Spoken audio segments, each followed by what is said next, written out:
Hello everyone, good evening.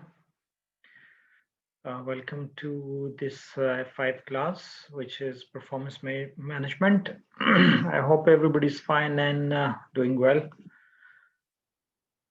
So, how is everyone? Can you hear me? Please give me feedback on my voice. To the right is your chat box, and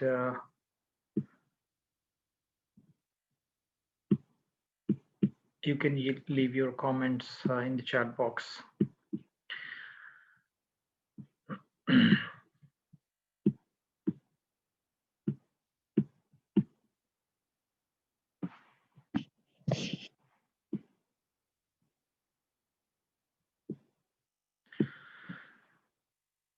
All right, so how many guys, how many people we have? We have 4 people till now. Maybe other people will join later because I've been told that we have around 10 to 12 people in the class. So welcome aboard. My name is Mubarak Ali. I'm an ACCA member from Pakistan and I will be your guide through this journey. Hope we'll have a good time. So have you people cleared your F2 exam? Anyone in you guys who is still going to attempt F2 or have not yet attempted? I'm asking because F2 is very crucial for the F5 syllabus, and it is very imperative that you have a good understanding of all the underlying concepts in your F2 before moving on with F5. So I hope that all of you have been through your F2 exam and have cleared it. Okay. Is everyone hearing me clearly? Because till now I have got answer only from one person. I would really encourage if you people are more interactive with me. I know it's long distance, it is hard, but as we go along, we'll get to know each other. But the more interactive you are, the more questions you throw on me, the more knowledge you will really get out of me, right? So I'll encourage you guys to be as much interactive as possible with me. Okay. So your feedback is really, really important for me because you see, when we have a live class physically, when students are in front of us, so at that time, uh, for a teacher, the most important weapon is the non-verbals, eye contact, facial expression.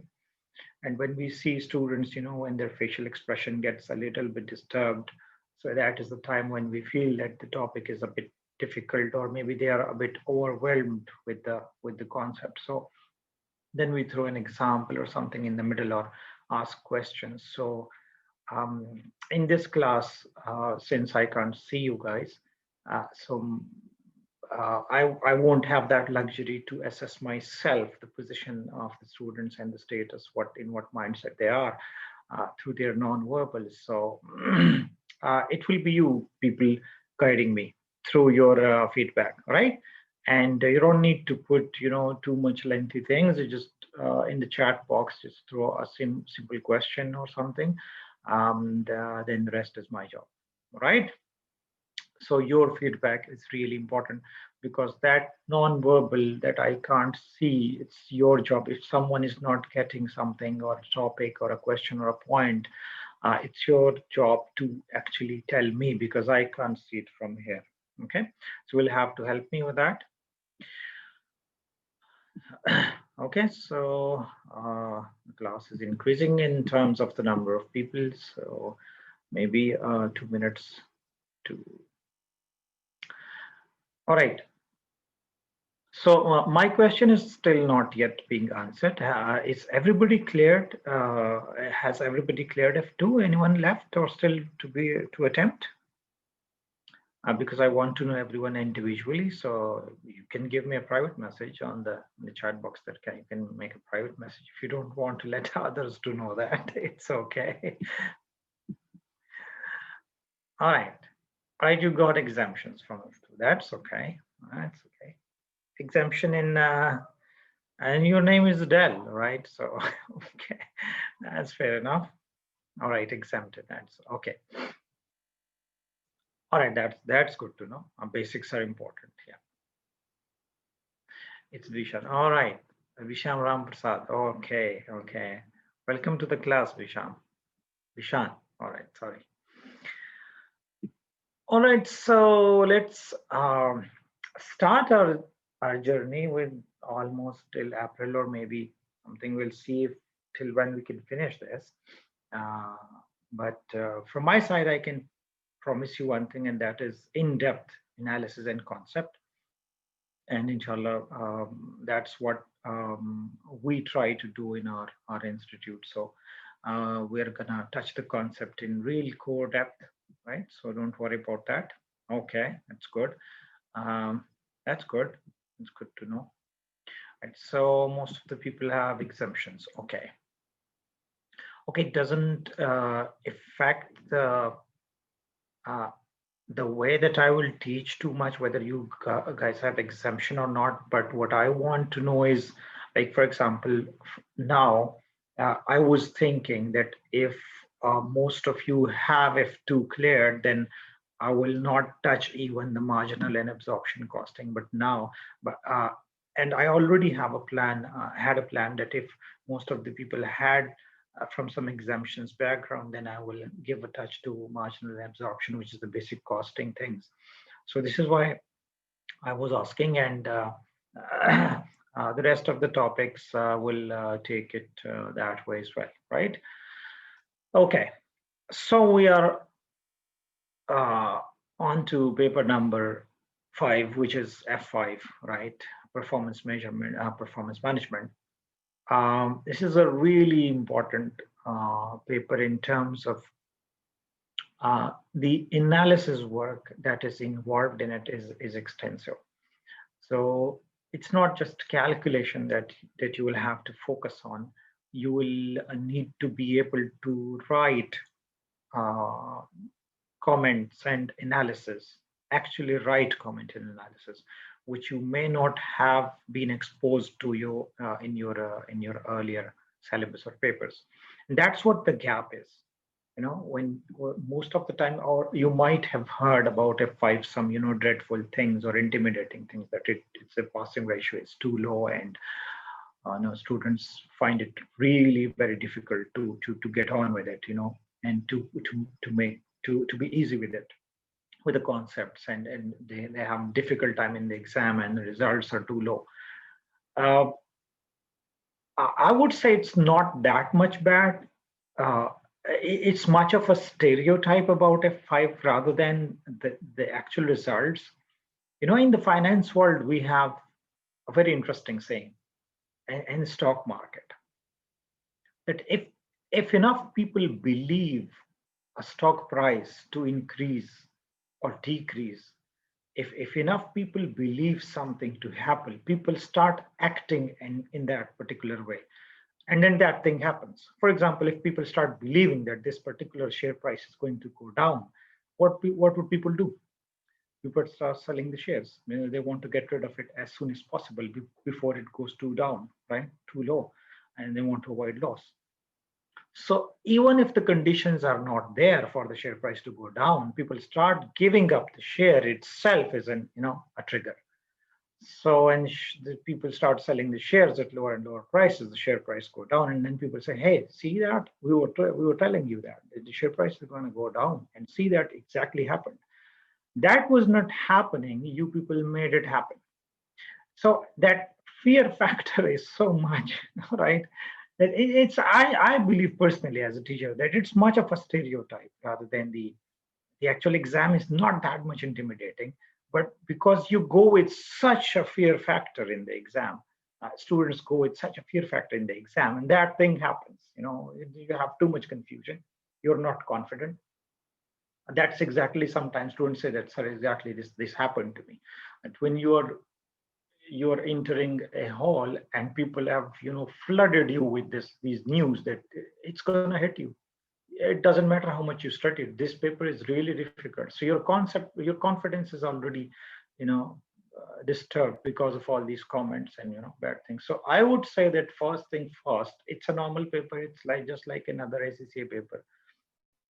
There are lots of concepts in it. So yes, okay, I believe that's there, concepts are there, but it's not that it's out of reach or it's out of control or it's out of your understanding level. Not at all. You will see in the paper as we go along in the subject, it's not out of reach at all, at all. The only thing is that you have to be confident, you have to believe in yourself that you can do it, and that's it, right? Nothing, it's not difficult, it's just another paper of ACCA. One thing is the concepts are it's not difficult, but there are lots of them, so the bulk is slightly more, so we'll have to give it more time. Okay. All right, so first of all, let's do the introduction of the paper, what we are going to be facing with. Before any match, any boxing match or a cricket match, you have to study your opponent. So why don't we study that? Any question before I jump to the notes and things? If you guys want to share anything, any question, please ask right away.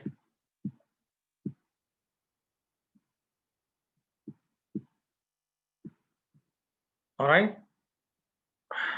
So it means silence means no. Okay. All right. Where did it go? Yeah. So our paper is a 3 hours paper. It's not a 3 hours, 20 minutes. It's 3 hours paper. 20 minutes it's gone. So the time allowed is 3 hours, and we have 3 sections. We have 15 MCQ questions, which is 2 marks each. The range of questions that we have will be spread out throughout the entire syllabus. I'm going to explain to you the syllabus and what we are going to face in F5 in a while after discussing the paper. So we have 15 questions and they are spread across the syllabus. So we can't spot anything that this topic is important or this section has more MCQs, not at all. We have not really seen any trend that most of the MCQs, appear from either this area or this particular area or this particular area. The MCQs are evenly spread the entire syllabus, so it's very difficult to spot anything. So we would expect 15 questions from all across the syllabus equally. Out of these 15 questions, I have observed myself that around 5 questions, 4 to 6 or an average 5 questions are very easy. Even if you have just studied the book or taken a class, you just offer theoretical question and you just need to have a click to answer them. Around 10 questions, then 7, 8 questions are average, and 2, 3 questions, 4 questions are really, tough. So out of 15, you can easily score around 12, 13 question. Obviously, it's an ACCA exam, so 2, 3, 4 questions will give you tough time, but there will be 4 to 5 to 6 questions very easy. We will do the questions, actual exam questions we are going to attempt in the class. So I'm going to tell you how easy they are. Section B is actually MTQs. There are 3 scenario-based MTQs. So there will be 3 scenarios, and each scenario will have 5 MCQs in it, which you will have to answer. So it's going to be a case study. The difference between this and this is that these MCQs, the 15 ones, they are completely individual and they are separate from each other. They are detached. So one MCQ has nothing to do with the other. This one is different. There will be 3 scenarios, and each one will then have 5 MCQs, and all of the 5 MCQs will be on that particular topic. So for example, if there is an absorption or marginal costing MTQ, so the 5 MCQs that follows that case study will be on that particular topic. So 5 questions, all of them will be on that topic. So Then we have 10 marks each because we have 5 questions, 5 questions, and 5 questions. So there are 3 scenarios, each has 5 questions. So we have 10, 10, 10 marks, we have 30 marks this. And then we have section C, where there are 2 questions, where worth 20 marks each, right? This will be the question in which you have to actually write, not with your pen, but in either Excel or in MS Word, okay? Because ACCA has dropped the idea of the pen and the paper, so you will have to actually write in the MS Word on an Excel file. It will be automatically saved to the exam software, and that's your answer script that is sent to them, okay? All right, these questions, the 2 marks, the 2 questions which have 20 marks each are really the area which we need to focus as well, because it's 40 marks and we don't want to lose anything in this. In fact, all of the areas section A, B, C are important. So this is what we are going to be up against with. So we have section A, 15 MCQs, then 3 MTQ scenarios and 2 other scenarios. So in total, if you can say, we have 5 scenario-based questions, all right? Out of which 3 will have the MCQs and the other 2 we will have to actually write. Mostly an analysis, some kind of analysis or performance measurement or ratio analysis questions can appear as well, right? So there is a performance measurement, 3 chapters. Mostly it appears, one of the question appears from that. Okay. Something that I actually took from the ACCA F5 website, that what is important for the students of F5, right, to pass the exam. And this is something that I, actually took from there. Students attempting this paper must not only have the ability to understand the concepts, because that's for sure, that's what we have to do. So not only have the ability to understand the concept and do the computations regarding the syllabus topics, but in addition, there is a need to understand the scenario both in section B and C, and critically be able to write commentary and analysis in relation to the scenario only in section C, right? So be able to write comments and analysis. This is something that we have to master, because 40 marks in your paper relates to writing of analysis and do the analysis actually. Okay. When we reach to that, because we're not starting with that, we're going to reach to that.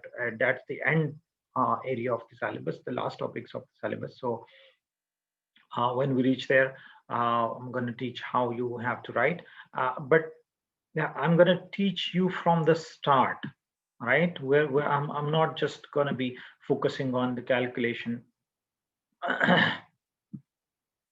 But I'm going to teach you from the start how to deal with scenario-based question. The reason being is that in your later exams, it's all about scenarios. So that's what I'm going to train you right from now, because MCQs is not a big deal.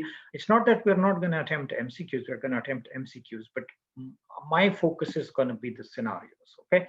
Because you have 5 major scenarios coming up in your exam. So that's something that I'll be focusing on more, right? So we'll be like doing 40% MCQs and like 60% scenario-based longer questions, okay?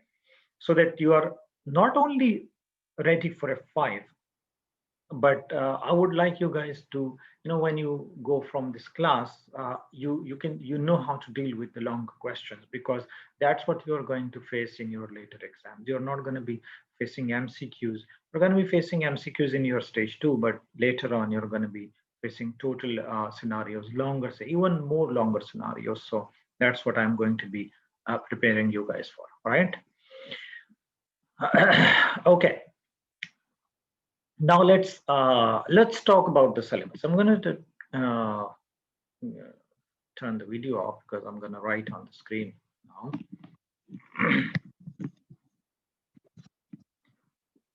Let's discuss the syllabus.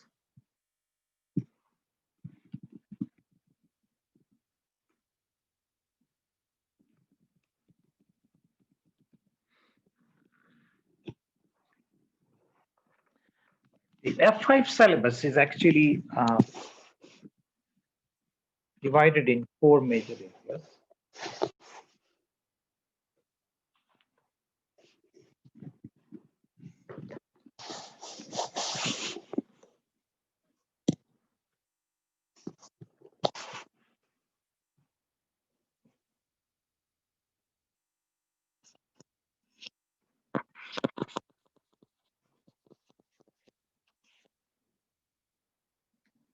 which is section A, B, C, and D.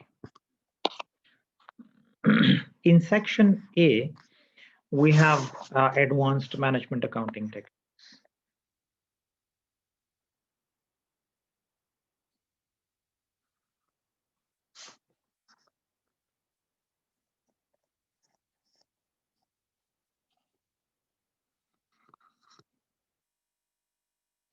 All right, so it's mostly about costing and management accounting, but it's not that traditional costing that we have studied in F2 and your earlier subjects. It's going to be more advanced version of them and some newer methods as well.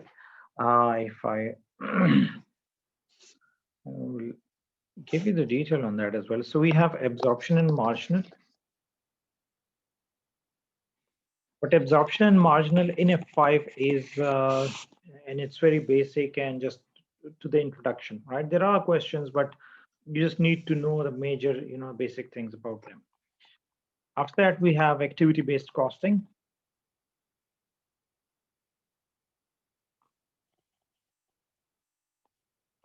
Then we have also called ABC.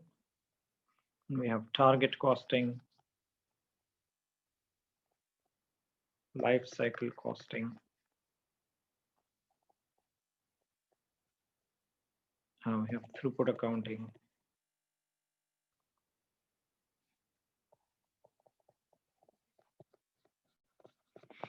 If you people have studied F2, there is a chapter in which there is this simple introduction on these things. If someone has not studied them, it's okay, no problem. Then we have environmental management accounting. Section B is decision making. And this is what normally people fear, because this section has a lot of things in it. It's not difficult, rather I would say it's interesting. In decision making, we have decisions relating to volume and operating decisions, which is CVP analysis basically. Then we have pricing. We have limiting factors, best decisions. We have short-term decisions.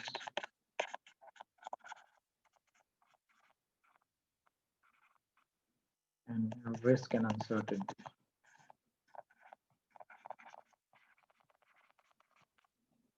In section C, we have budgeting event variances.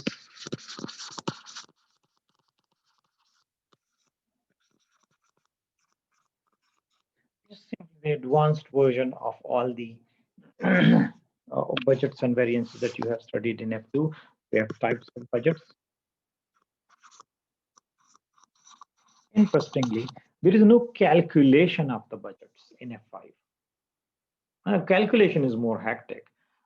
It's going to be more of analysis again, that sometimes questions are there that a company has already established a budget and then you have to see what the problems with the budgeting system is. So it's more mainly going to be theoretical more rather than computation. Okay. And then we have variances. So we have variance analysis. And in this, we have both basic variances and advanced variances. And this one is simply performance measurement.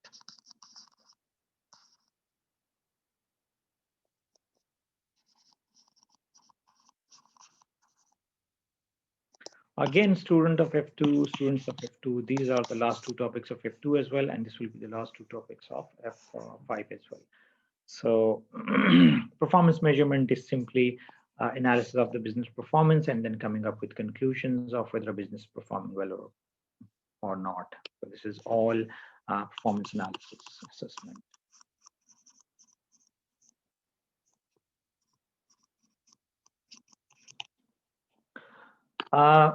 The two questions that I was discussing with you, these two ones,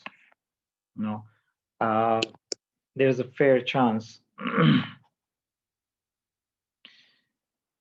Yeah, restricted resources. If a business has restricted resources, then what should we do? And we have more products to make. So what should be the plan of production?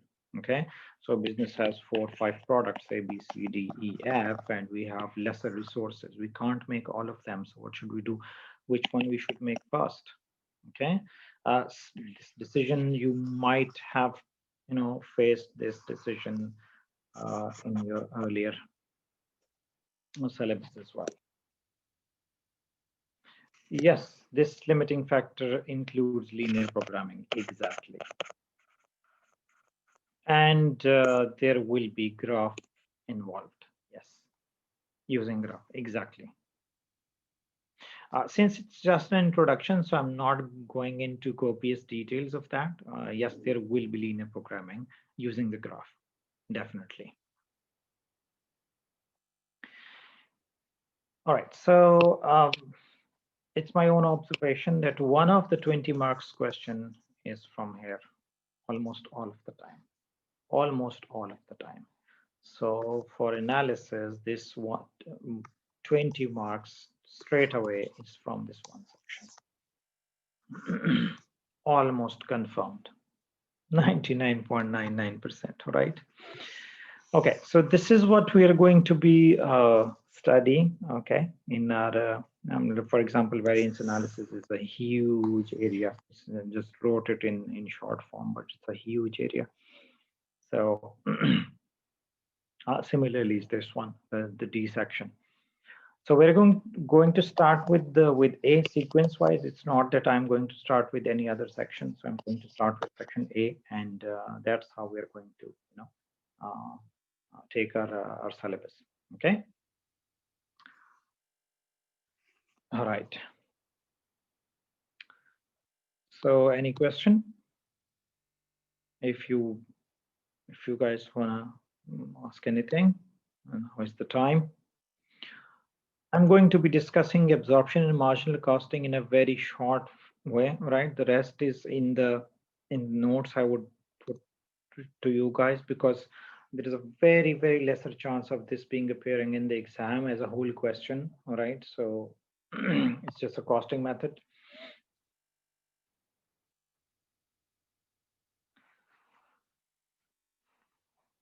All right, any question?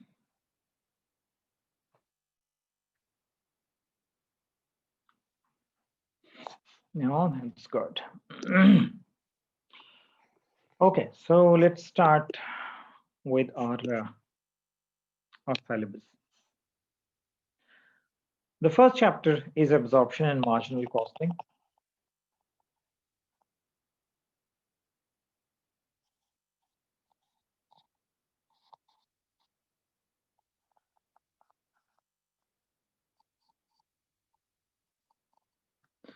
And these are basically product costing methods. The difference between the two costing method means the way we cost for a product or collect the cost of a product, how we calculate the cost of a product. So we have two approaches. One is called absorption costing, one is called marginal costing. Absorption costing is a way of calculating the cost of a product in which we include all of the costs of production is included in product manufacturing cost, in a product's manufacturing cost.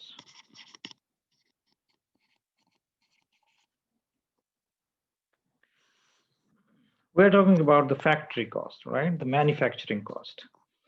All means that whatever incurs in the manufacturing area is included in the cost of a product.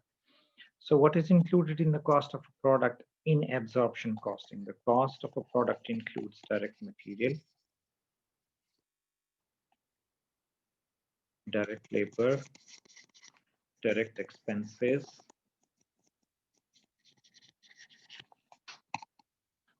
which is called prime cost. Then we include variable production overheads, which is an indirect cost. Then we also include fixed production overheads. We also call it factory overheads.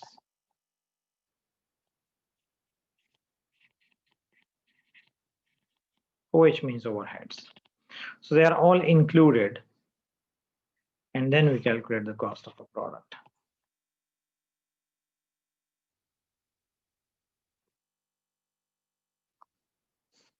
While in marginal costing, the cost of a product includes only variable cost.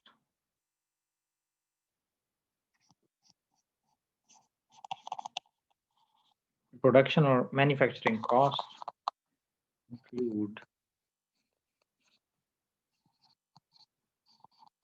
only variable cost of production.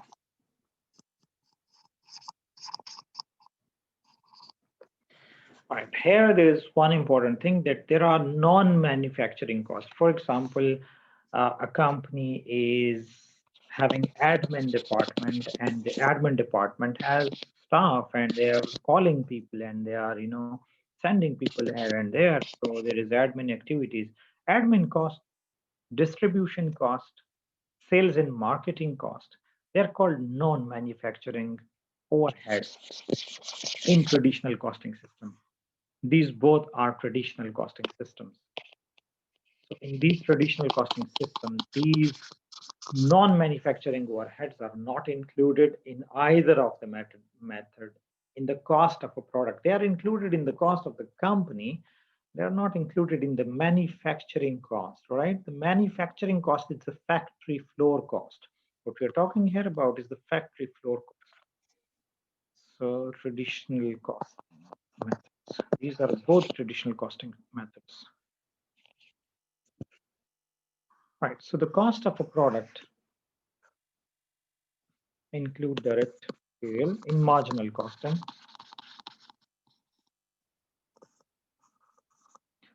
direct labor, direct expenses,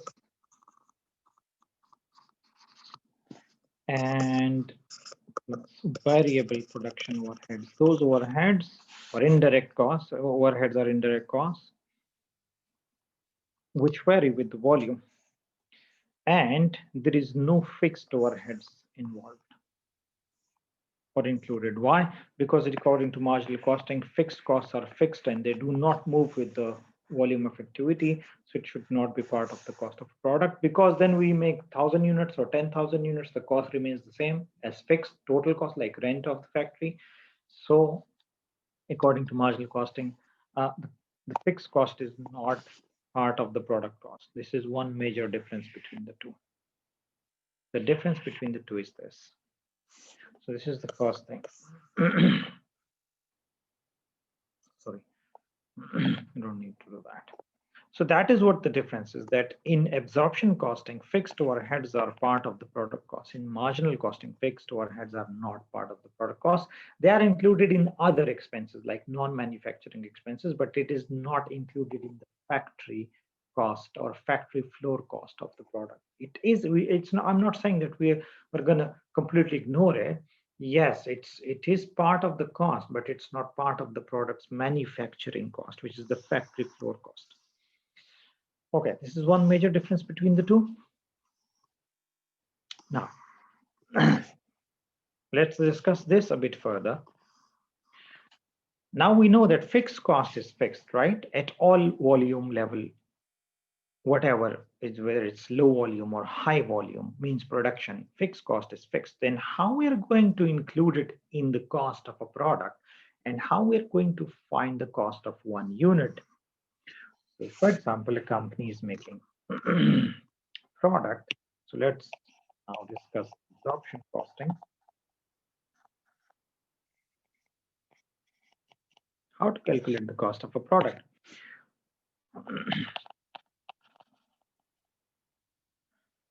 So company is making product A, right? Product A, the budget production is 1,000 units. And data is as follows. Direct material per unit is $10. Direct labor is $20. Direct expenses is nil. We don't need to put everything. Variable production overheads is $2. Fixed production overheads are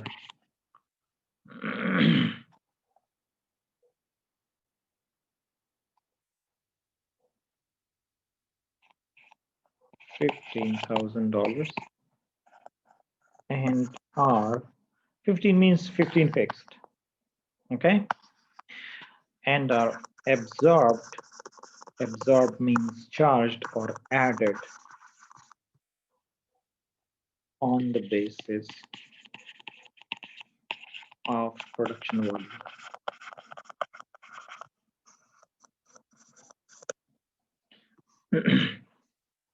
Right? Actual results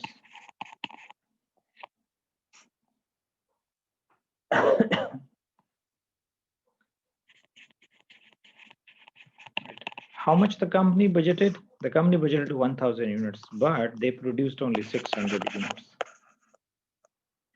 Actual production is 600 units. Calculate the total cost.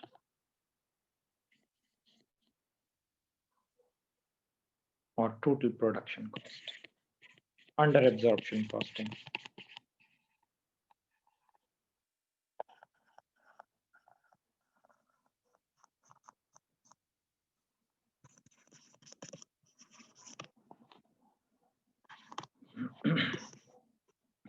Now, total production cost under absorption costing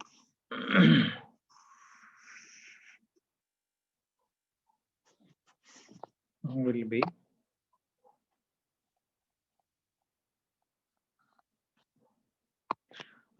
those who have studied F2 is just a revision for them.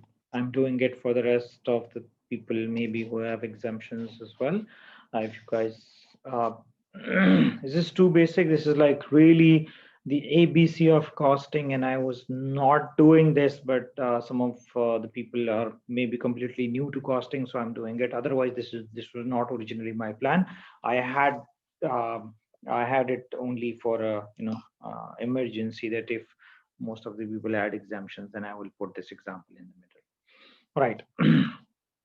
So the total cost under absorption costing, total cost of 600 units, because actual production is 600 units. All right. So the production cost, as we discussed, is what? It's direct material, direct labor, direct expenses. There are no expenses. There is variable overhead and fixed overhead. So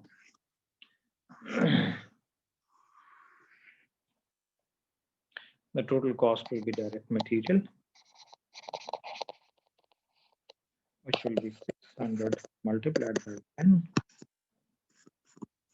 60,000. Direct labor, 600 multiplied by 20 is 120,000. There is no expenses, but we have variable production overheads. 600 units times 5 plus for 3 4.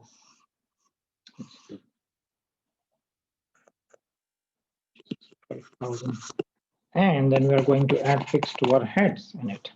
How much fixed overheads we have to charge for 600 units? Now, normally the idea is that it doesn't matter if the company is making 1,000 units or 600 or 400. The fixed overhead, the fixed cost is fixed and it does not change. That's what the marginal costing concept is. Absorption costing has a different approach to charging fixed overheads. It says that fixed overheads vary with volume, which is a bit confusing, but this is how absorption costing treats the fixed overheads. The idea is that budgeted overheads are going to be linked with an activity, budgeted fixed overheads.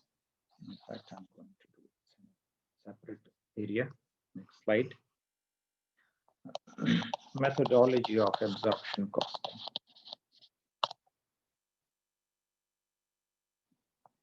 Budgeted fixed overheads are going to be divided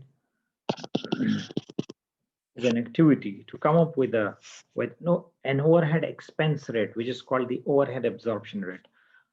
And in the question, if you see in the question, it is mentioned that fixed overheads are 15,000 and are absorbed, means added or charged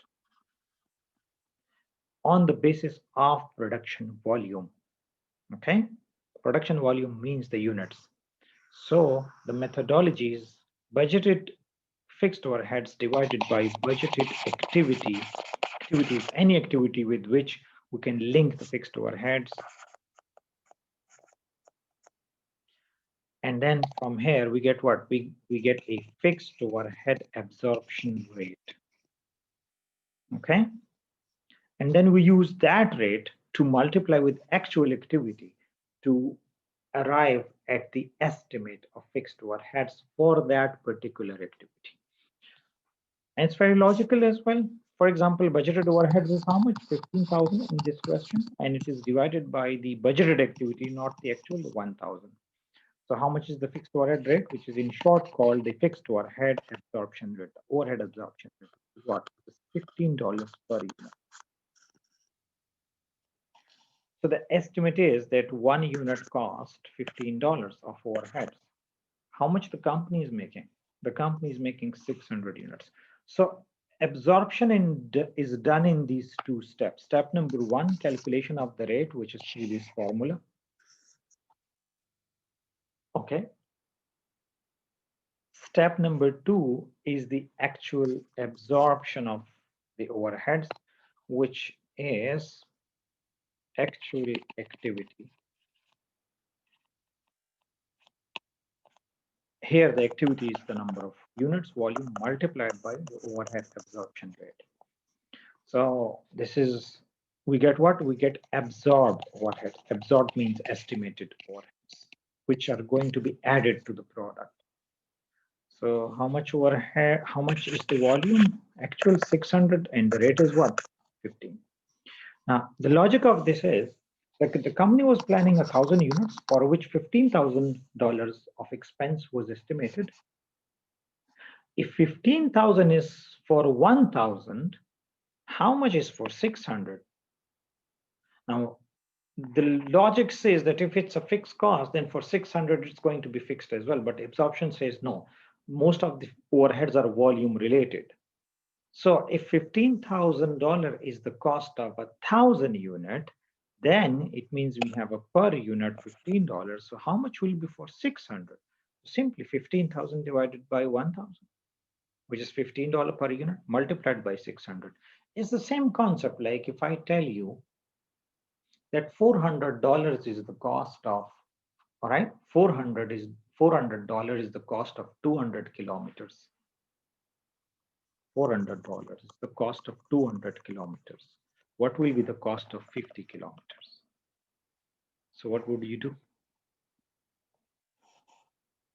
Divide 400 divided by 200 to arrive at $2 per kilometer, and then multiply with how much actual kilometer has been driven. You got it? So if 400 is for 200, how much is for 50? 400 divided by 200, which is $2, and then multiply with 50. That's what the cost is. So this is what the concept is. All right. So for absorption costing, to arrive at the estimated, this absorbed overhead means estimated overheads for 600. Estimated for actual. For absorbed overheads or estimated overheads, we have to take the actual activity and multiply it with the rate, which I told you. So how much it is? This is 9,000. It means for 600, overheads are 9,000.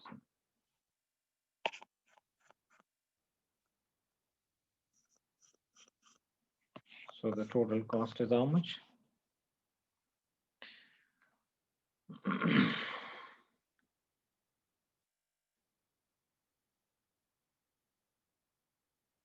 This is 201,000.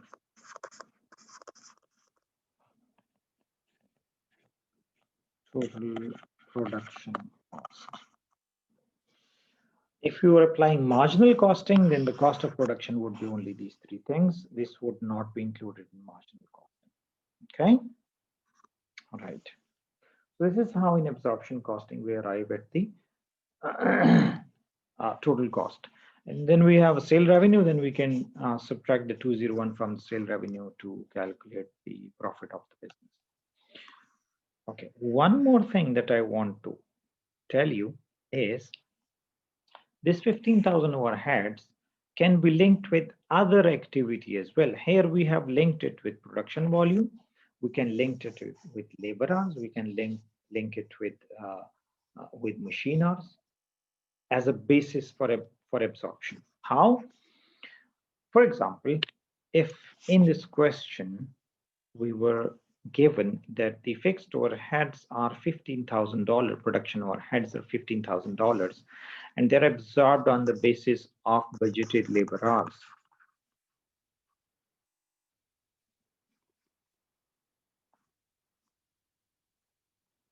It has nothing to do with wages, just absorbing on the basis of budgeted labor hours. Okay. Linking with labor hours, and say budgeted labor hours are 3,000. Like for 1,000 units, the company is planning to work 3,000 labor hours.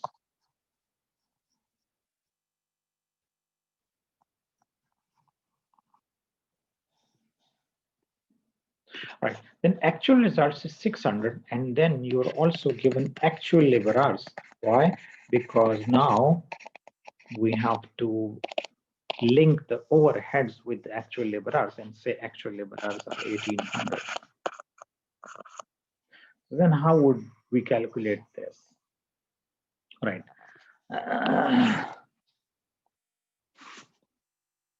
So absorption using volume as basis and absorption using labor hours as basis.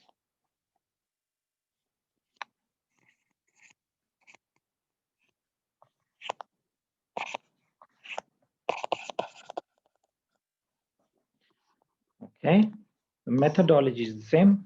Budgeted overheads divided by budgeted activity. Here the activity was volume, and here the activity is going to be labor hours.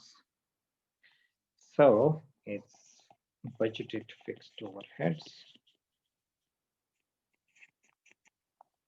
divided by budgeted labor hours.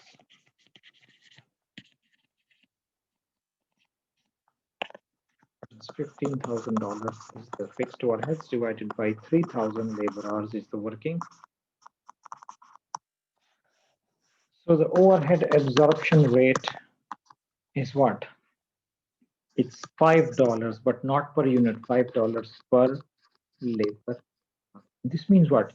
It's not wages. It means that if one labor hour works, if 1 hour of labor works, it also expends $5 of overheads. Overheads are indirect expenses like electricity, rent, heating, lighting. Right? So one labor hour is associated with $5 of expense. Fixed overheads. Okay. So how much we are going to estimate or charge to the product? For that, we need to look at how much the product is, labor hours the product is taking. So we're not now taking the volume. Why? Because we are not estimating on the basis of volume. Like for example, if you want to estimate your car expense of how much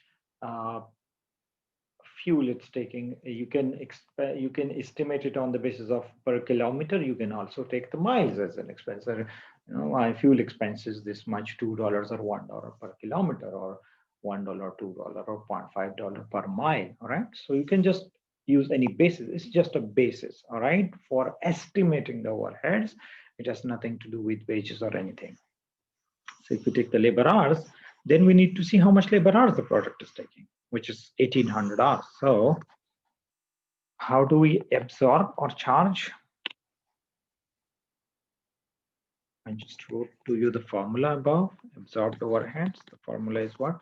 The formula is actual activity. In this case, it will be actual labor hours multiplied by the overhead expense rate or absorption rate. So how much labor hours the company is spent? 1800, and the rate is what? $5. So how much? It's the same thing. I'm just telling you, it's the same thing of arriving at a figure, or using a different basis to arrive at the same figure. So either you estimate on the basis of per unit, or either you estimate on the basis of labor hour. You can estimate the overheads for a product. So absorption costing basically, and why all this, all this hectic formula and things, you'll be surprised at why we are doing all this stuff for only one figure. It's because the fixed overheads is normally fixed, and we don't have any other means to, estimate the expense figure for that particular production level. We don't have any other means to do that. Okay, so this is how absorption costing arrive at the figure for the production for overheads, and absorb overheads to the production. Any question till now? Because that's it for me for absorption and marginal costing. It was a revision for you people, and for those who have not studied it before, this was an intro for them. I would encourage you, particularly those with exemptions, to study some of the F2 topics.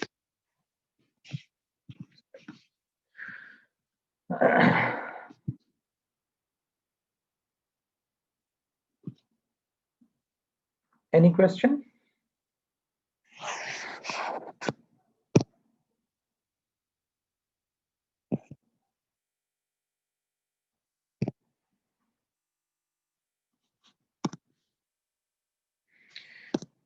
Okay, so everyone fine with it? Okay, that's good. Now, our major topic that I want to discuss is actually activity-based costing, but I want to go there through absorption costing. All right. What did we discuss in the start of the lecture? After the syllabus discussion, this one, absorption and marginal costing. And we discussed that in absorption costing, all of the cost of production is included in the product's manufacturing cost, which is the variable cost plus the fixed cost as well. The absorption costing, that's why is also called the full costing method. Okay, it's also called the full costing method or full costing system.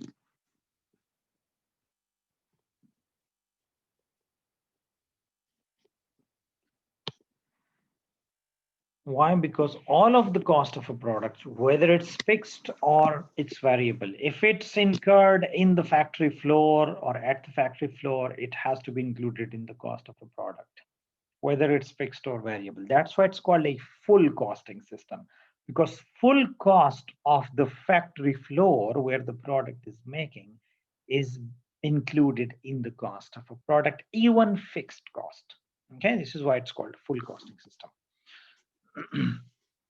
Now, because of including this fixed cost into the product, it sometimes results in a slightly unfair allocation or product cost to different products, particularly when a company is making more than one product.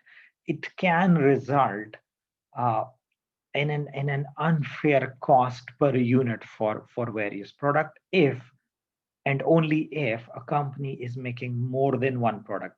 If a company is making only one product, then all of the factory costs are associated with that particular product. That one product is incurring or expensing all the cost. But when a company is making more than one product, then there is, you know, there is an element of a sharing of these fixed overheads between the product, and there is a risk that one product may be actually taking lesser fixed cost, but the method is not very accurate, I would say, and it may charge more overheads to it, while in the reality it may be spending less cost, and the method will absorb more to it. So it will result in probably a higher cost to A rather than what actually it is incurring. Okay, instead of theory, let's discuss this. Everything seems good with numbers, so.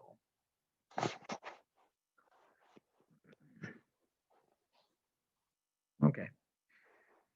Let's assume a company is making two products, A and B, okay? And the material and labor cost, which is the prime cost, $10 for A and $10 for B. They're identical products, okay? Along with this prime cost, which is material plus labor, there is also $10,000 of fixed overheads, which is incurred in the factory. Okay, now watch out carefully, right? And try to get the data. So there is $10,000 of fixed overheads, which the company as a whole has incurred in the factory floor while making these two products, right? The company wants to charge this $10,000 to product A and B. And obviously, some cost is incurred by A, some is by B. The company wants to estimate the overheads for A and B using labor hours, okay? And the company has spent 1,000 labor hours.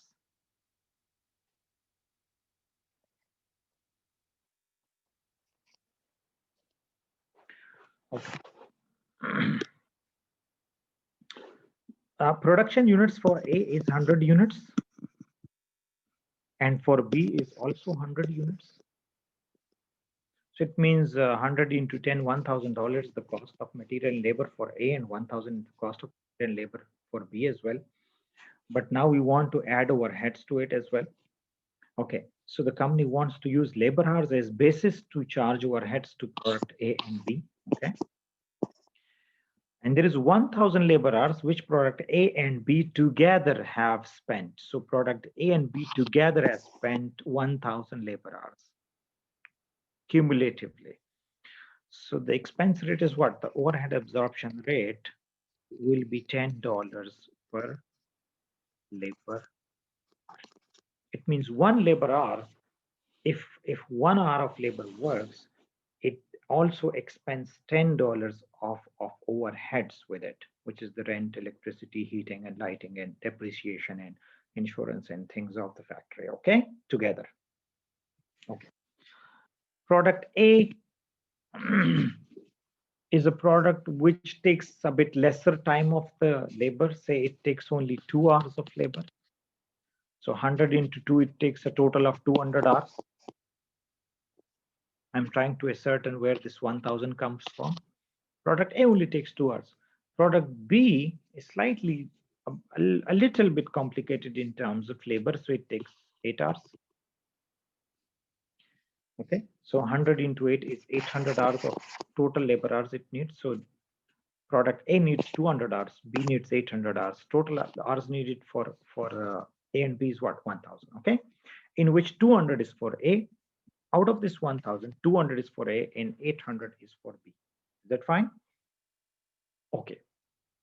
Now, if 2 hours is for A per unit and 8 hours per unit is for B, then how much overheads we should charge? Now we already have fixed overheads divided by the total labor hours, which is $10 per labor hour is the expense rate. Product A has taken 2 hours per unit multiplied by 10. So how much per unit overhead we should charge to it?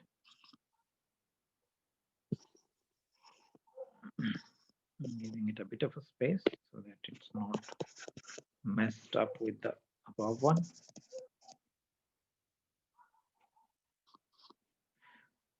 So how much overheads we're going to charge to A? It's $20. Why? Because 2 hours is taken by A and $10 is this rate, this one. Okay, $10 is the overhead absorption rate. Multiply with the actual activity equal to the overheads, fixed overhead. So product A cost how much? Our total cost of product A will be what? $30. Okay, product B take 8 hours. Okay, if it takes 8 hours, how much is the expense rate of the overheads, which is $10 per hour? So how much overheads are going to be charged to B?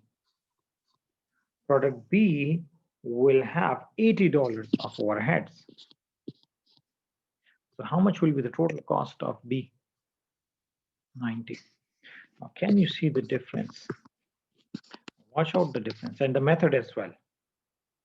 Right? Budgeted fixed overheads.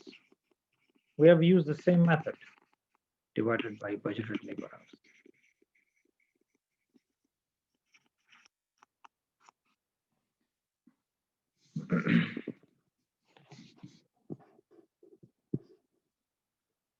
Now,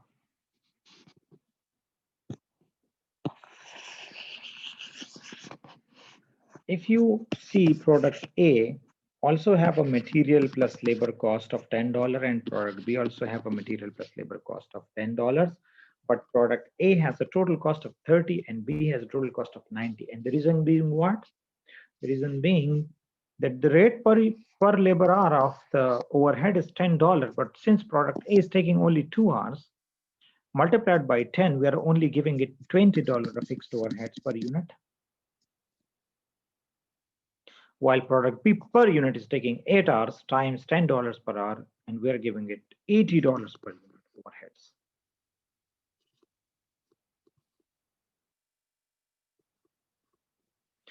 It means what? It means that product A is spending less time of labor, so it will expense less overheads. It will expense less electricity. It will consume less electricity. It will consume less heating and lighting, and I think that's not bad. What do you guys think? I think that's not wrong. Product B is spending 8 hours of labor in the production department. The product is taking 8 hours to make. So when the labor is working 8 hours, will it not expense more electricity? Yes, it will. Will it not consume more heating and lighting? Yes, it will.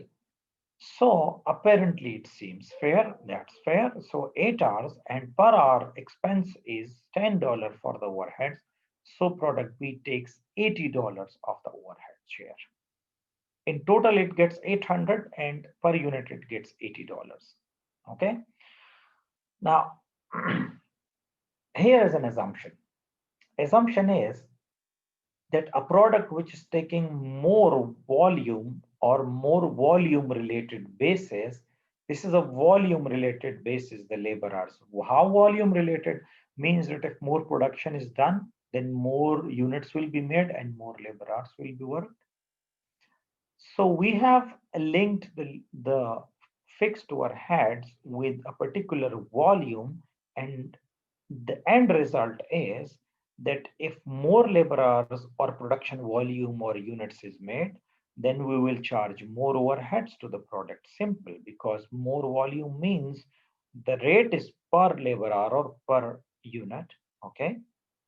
And more hours and more units means then more overheads, okay? So if the rate is per labor hour and the product has consumed more labor hours, it means more overheads. So those products which has consumed lesser labor hours or lesser volume will have lesser overheads, and those units, those products which has consumed more labor hours or which has consumed more or which has produced more units, depends on whether the rate is per unit or per labor hour or per machine hour. So if it has consumed more machine hours, more labor hours, there will be more overheads charged to it, with the assumption or idea that more working of labor and more production or more machine hour working would have consumed more overheads. Okay, and it's fair. It seems fair, isn't it? You spend 2 hours in a room and another person spends 8 hours in a room. Who is going to consume more expense of that room if it has air conditioning and electricity? And obviously, the person who spends more time there will consume more electricity. And seems fair. Okay, it means that product A and B, the cost of them, the one has 90 and the other has 30, seems fair. Okay, but the difference is created in the nowadays manufacturing environment. And what is that? I'm going to introduce now the modern manufacturing environment.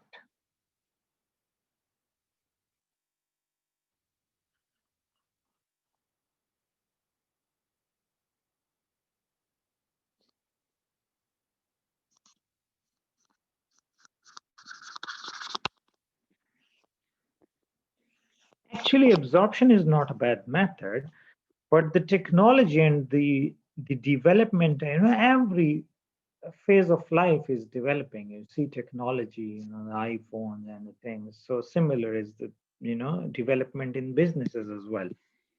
Okay, now let's assume that let's give it a hypothetical, story type thing. Let's assume that this $10,000 that we have is incurred in the factory. I'm putting a question to you guys. This is fixed overhead, $10,000. But this fixed overheads now does not only include rent, electricity, and factory floor expenses, but this also includes some modern expenses like testing of product, designing of product,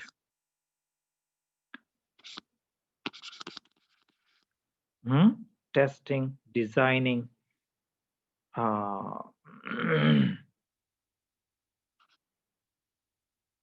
planning. This also includes that. So it doesn't include only rent and electricity and general heating and lighting, but it also includes that. So the 10,000 includes various type of activities, and it also includes general fixed overheads, which is rent, electricity. Now, considering this fact that this fixed overheads not only includes the general fixed overheads, but also includes the designing, planning, and testing, will it be fair to divide it on a single basis, which is the labor hours, and then dividing it or sharing it between the products using a single basis?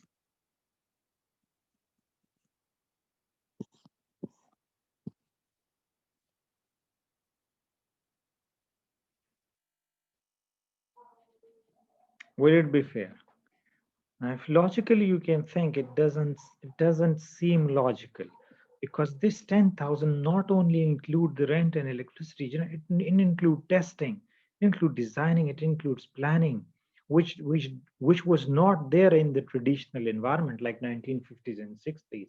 There was planning, but not at the level that we have today. BMW was designing the tail lights of uh, one of their models, and guess what? They took 6 months just to design the tail lights of the car. And there are lots of case studies like that. It's not just this BMW. It's a case like that. F-35. It is still in development. The Lightning fighter, which the US has, even still, it has $1 billion of expense going into it, and it's still in progress. Similarly, the Airbus A380, there are automobile cars like Nissan GTR. It went through 2 years of development only. The prototype prototype of that car went through 1 year of testing alone. Now, what I'm trying to tell you and bring you guys to, for example, the company has conducted a total of, say, 100 tests. What if product A has taken 80 tests and B has taken 20 tests? Okay, so the testing cost is out of the 10,000, the testing cost is $5,000. Just taking this one figure, that out of the 10,000, the testing is $5,000. The company has conducted 100 tests, out of which 80 is for A and 20 is for B. Now, if we use the labor hours to absorb the 10,000, the labor hours is taken 2 hours by A, which is 200 hours in total by A, and 800 hours by B. Are you getting what's happening? If we use the labor hours to absorb this 10,000 to product A and B, it's going to be shared in a ratio of 200 to 800, which is 2:8. It means 80% of the cost will go to B and 20% cost will go to A. While the testing 5,000, which is included in this 10,000, which is for 100 tests, is actually consumed 80% by A through 80 tests and 20% by B. So if we use the labor hours as a basis for sharing this 10,000, the 10,000 also include the testing, and the testing will be shared between A and B in a wrong proportion. Did you guys get this point? Are you guys getting what I'm saying? Okay. The 10,000 is including a figure which is actually consumed by A and B is 5,000, which is actually consumed by A and B in 80-20 proportion. But since we are using a wrong basis, we are allocating it to A and B in 20-80, completely wrong way, opposite. Yeah. So absorption costing is fair in its product costing system allocation, but only in traditional environments. Some traditional environments are still in existence. You know, like factory like cement factory or, you know, fabric production factory, which do not go through, you know, serious designing and planning. They still have most of their factory overheads as general overheads. So when a factory has mostly their overheads consumed consist of general overheads, when a factory has mostly 90% of their overheads as general overheads, then absorption costing is appropriate. It's not wrong, because obviously then a product which is taking more machine or labor hours will definitely consume more overheads. But a modern company, right? A company which is making computers or laptops or like Apple iPhones, you know, for that company, we cannot say that, for example, they have $100,000 overheads, a total figure, and then we just distribute that between the iPhone and you know, the MacBook, and then say that, and we share it on the basis of just simple labor hours. No, not at all. That's going to be completely wrong. So what we're going to do, it means absorption costing in this environment will not be good when overheads consist of a lot of activities: testing, planning, designing, prototyping. When a product has multiple and very modern type of overheads, then we cannot use a single rate to absorb overheads. So what do we do? What do we do? What we do is we split this overhead figure into these activities. That this, let's go back to the example. Say we have $10,000 fixed overhead.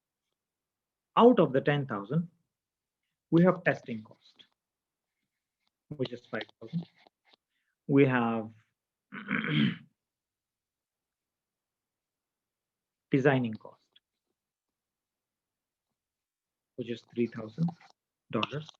And we also have general overheads, which is the normal factory rent and electricity, which is $2,000.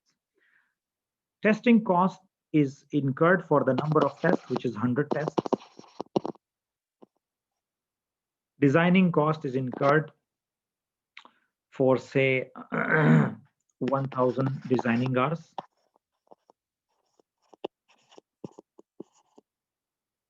And general overheads is incurred for 1,000 labor hours. So what do we do?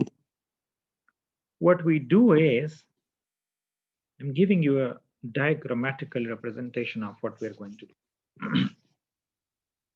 In absorption, we take the fixed overheads, we divide it on a single rate or a single basis, and then we share the overheads between 2 products or 3 products or 4 products. It means that whatever this fixed overhead includes, whatever number of activities, if product A has taken, say, 2 labor hours and B has taken 8 labor hours, all of the costs in this fixed overheads will be shared between A and B on a basis of 2 and 8, 2:8. And that can be fair if the fixed overheads include major only 90% or 95% general overheads, then it's okay.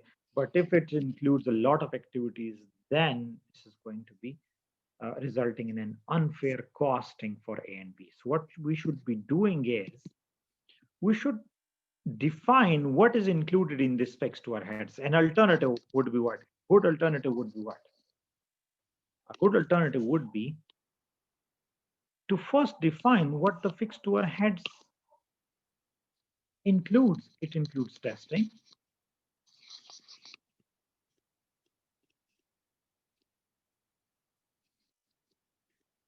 one, which is $5,000.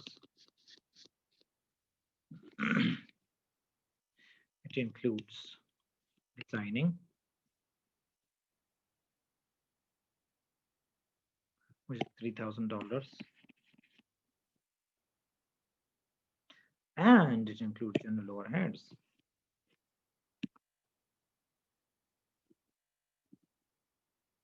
which is $2,000.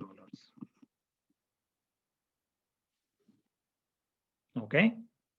And then do what? Then we use a different basis for each of it separately, because each of this total is 10. Because each of it is a major activity and we cannot use one basis for all. So what do? This is for 100 tests. So we divide it by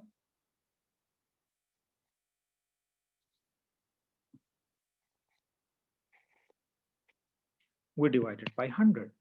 So the rate is what? So we do the same thing. We calculate the rate and then charge to the product, but we do this for each activity separately. So the rate is what? The rate is $50 for a test. Now we can charge to product A and B.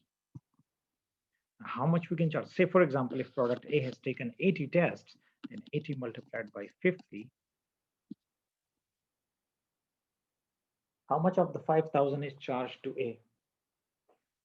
$4,000 is charged to A. Testing cost. While, say, B has taken only 20 tests, or only 20 tests are done for B, and the cost per test is 50. So since B has done only 20 tests, so how much is charged to B? Only 1,000 in testing cost. See that? That's what the difference is. Similarly, designing hours are, say, 1,000.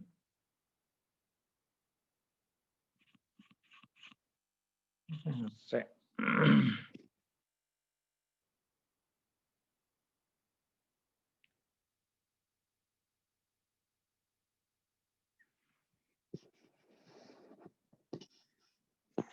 500 designing hours. So designing hours are 500. Designing.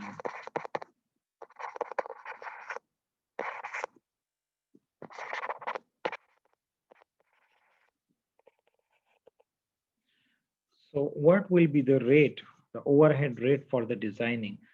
So it's 3,000 divided by 500, which is $6 per designing hour.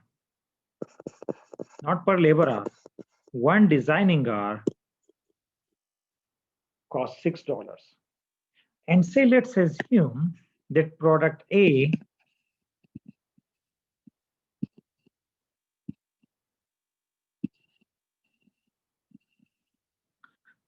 out of the 500, 400 hours are taken by A. Multiplied by 6. So how much cost is charged? Designing cost is charged.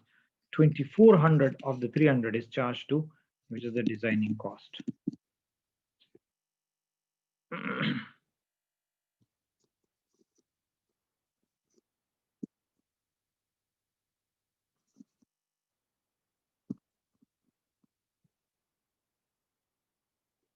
Okay, so say 400 of the 500, and only 100 is taken by B.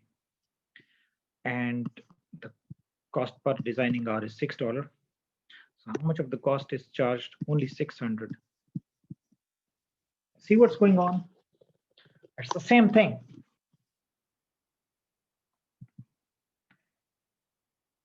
See what we did here. 10,000 divided by 1,000. And how much is charged to A? This is the first instance.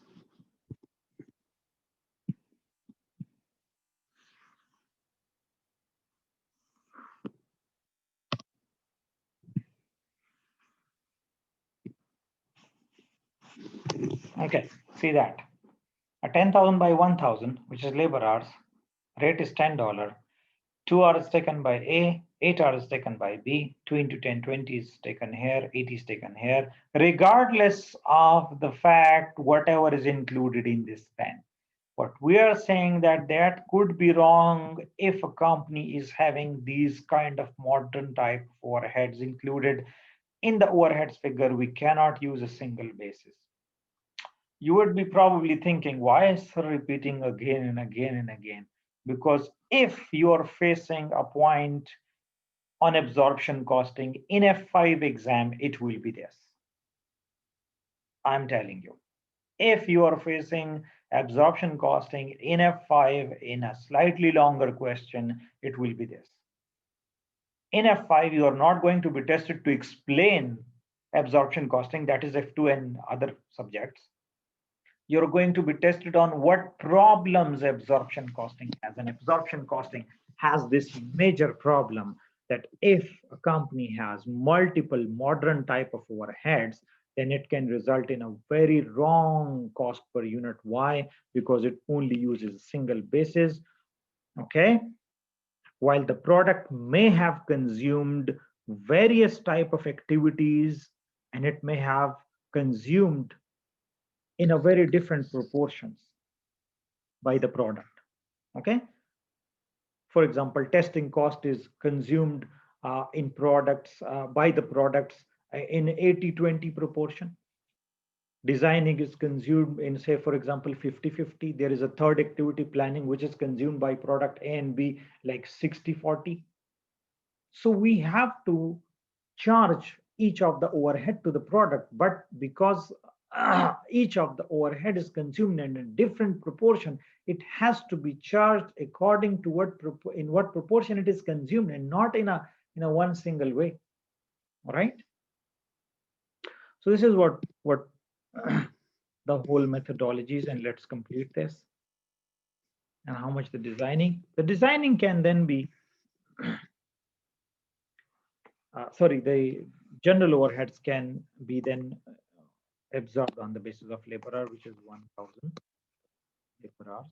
So the rate will be what? The rate will be $2. And then, as we said, that the general overheads can then be say product A is taking 200 hours, as we said above, in total. So 2 into 2, 400 is given to product A.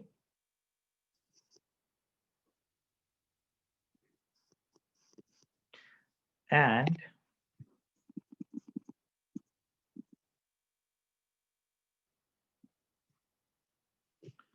800 in total labor hours is spent by B. So multiplied by 2, 1600 is charged to A. Now see that this is the complete opposite of this working. This is the absorption working.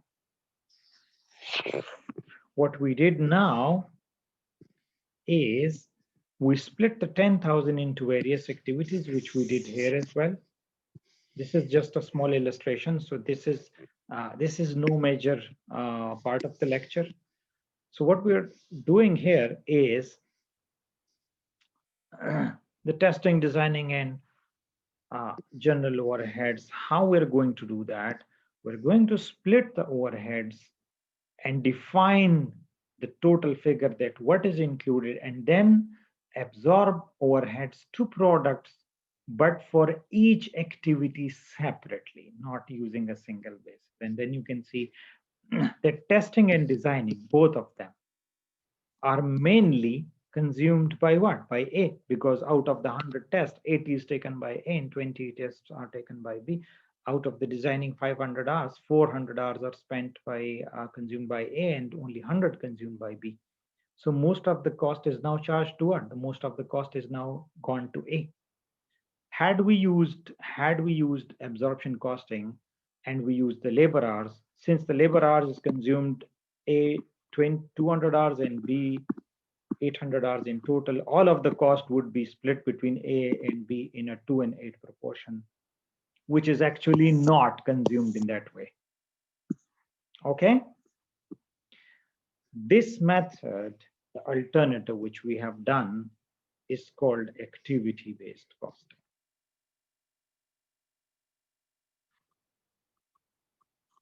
So we are doing the same thing as absorption.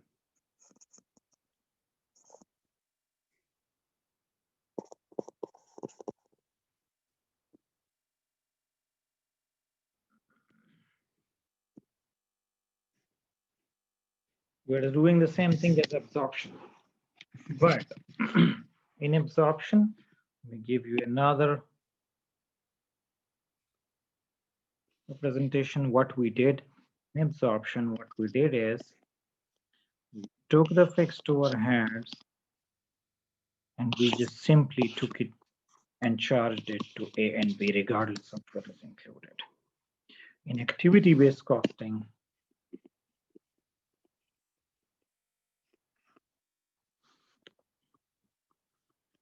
what we are doing is we first define what is included. So we have testing. I'm not doing the calculation again, don't worry. Okay. I'm giving you a simple, diagram type.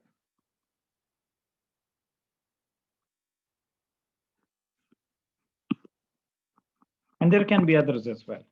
And say we have two products, A and B, and we have to charge this, but we have to charge this for each activity separately. For example, we charge this separately using its own basis. We charge this separately using its own basis. We charge this separately using its own basis. That's what we did. So we are doing the same thing. We're charging overheads on a particular basis, but in absorption, we use a single base and single overhead rate. In activity-based, we say no. This overhead figure may include 2, 3, 4, 5 different kind of activities, and they may be consumed by the products in very different proportions. So we have to absorb the overheads to the products, but for each overhead figure separately, not as a whole.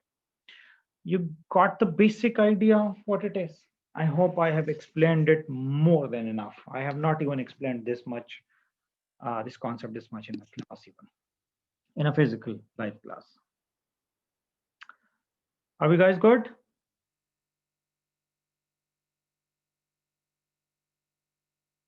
Are we here? I hope we're all here. Yeah, that's good. All right, that is for me enough for today's session. It was the first class, and I wanted to go for an example, but we still have 15 round minutes left, but I think that's enough for the first class.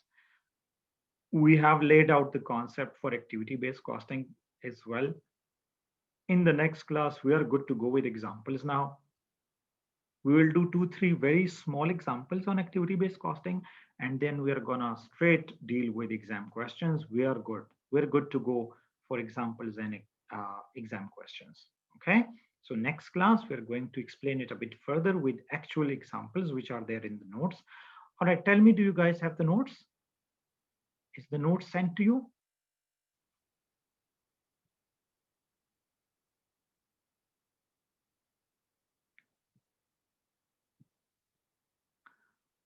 Okay, so you don't have the notes. All right, I'll arrange for the notes to be sent to you. We have syllabus 4 sections, A, B, C, D, and we have the notes for each section separately. Okay, so I'll arrange for the notes to be sent to you guys. So that's it for today's lecture. Please do read the listen and watch the lecture again. It will enhance your understanding, and I'll try to send this screenshot to you guys as well. Okay. Any question?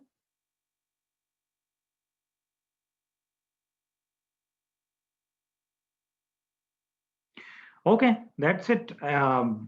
Enjoy your time. Have a good evening and have a good week ahead. Best of luck from my side. See you next time. Take care and love is. Welcome.